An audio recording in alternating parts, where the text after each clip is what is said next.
L'heure est à l'indignation après la violation d'un symbole de la démocratie américaine. De Jimmy Carter à Barack Obama, les anciens présidents américains ont été unanimes pour condamner les scènes insurrectionnelles inédites qui se sont déroulées dans l'enceinte du Capitole, pris d'assaut par les partisans de Donald Trump.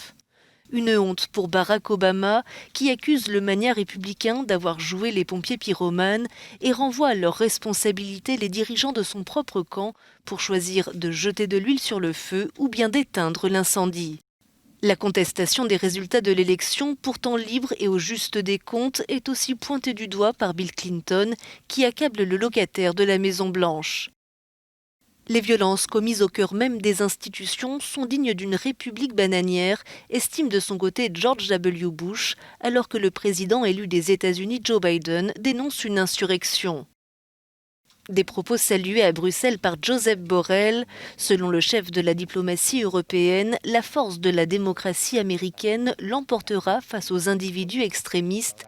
Il appelle au respect absolu des résultats de l'élection présidentielle outre-Atlantique, un sentiment partagé par l'exécutif français. Je voulais simplement exprimer notre amitié et notre foi en les États-Unis, déclare Emmanuel Macron. Ce qui s'est passé aujourd'hui à Washington, ce n'est clairement pas l'Amérique.